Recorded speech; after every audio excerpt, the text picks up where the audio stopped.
So, my name is Ingrid Duran, and today I'm going to be doing my speech presentation on music's power over your brain. And the reason that I picked what music does to your brain, both emotionally and physically, is because for as long as I can remember, I've always been someone who has really connected with music, and I have a very positive connection towards music. It just makes me think like a song can completely change your mood, what you're thinking about, or do you ever just take a moment and listen to one of your favorite songs and it just takes you back in a moment in your life that you may have completely forgotten about until that one song started playing? So my introduction is, this is one of the questions that I ask myself is, do you ever wonder why one song can completely change your mood, whether that be positive, maybe negative? It just depends where whatever song you listen to, where it takes you back to. When you're thinking about taking you back to a moment from the past and maybe helping you cope with certain emotions that you're feeling. It might be the reason why your day is suddenly better, just listening to a song that you really enjoy. So I think about this all the time because I am a person who feels music really deeply, and since I was little, I've always used music as more so like an escape for myself. I still remember way back since I was like 10, 11 years old, and my mom had bought me one of those new iPods that you could, it actually had a screen to it, so it wasn't just used for music anymore. It was used for a lot of other things. And I remember her buying me this pink iPod, and I was so excited because I could finally download all of my favorite music and like movies and such.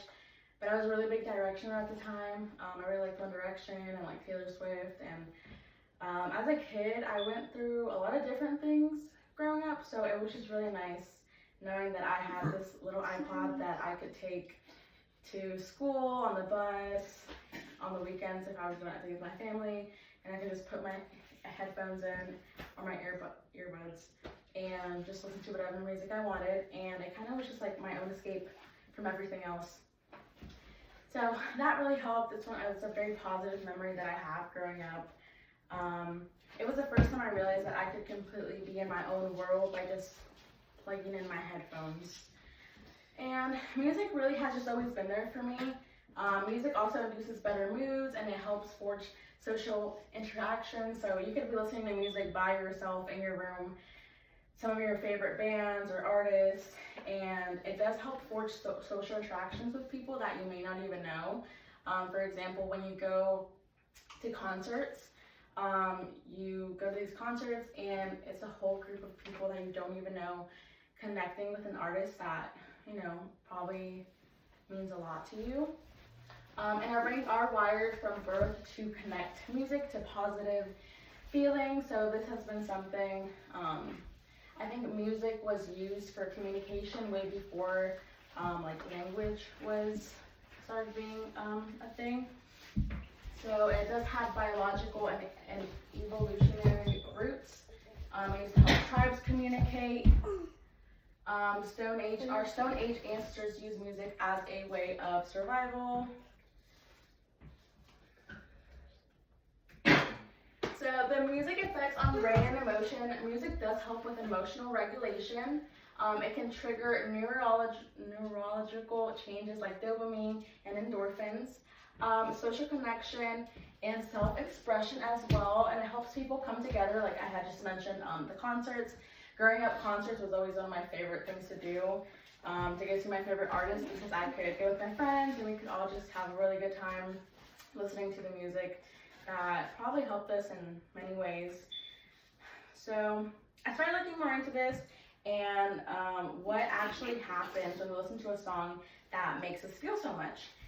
And that's when I started doing my research, and I realized that music triggers the release of the dopamine in your brain, which is the same chemical that makes you feel good when you're happy or excited, which explains why in moments where I probably haven't been feeling my best throughout my life, even listening to sad music has helped me cope cope in ways that I never expected. Because you're thinking like, oh, you're not feeling your best, and you listen to a sad song, and you're like, oh, like it's gonna make me more sad. But I feel like it does help your body release maybe emotions and words that you can't really say at the time.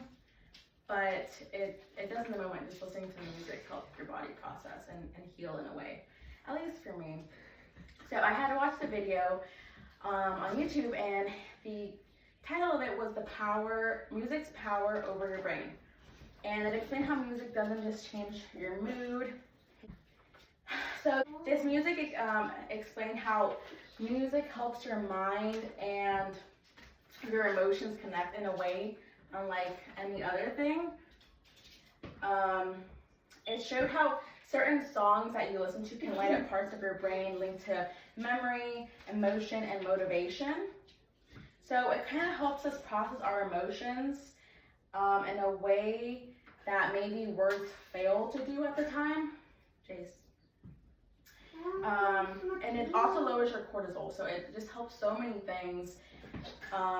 Mentally, it really helps you mentally with, I don't know if you're suffering from anxiety, depression, or whatever it is that you're going through in your life, because music is linked to all of these things. So that's why a song can take you back to a specific moment, like a breakup, a summer, a person, or even a version of yourself that you forgot existed. It's not just nostalgia. It's literally your brain reactivating all these emotional pathways. And that's what I love about music. It reminds us of who we are, where we've been, and sometimes even who we want to become.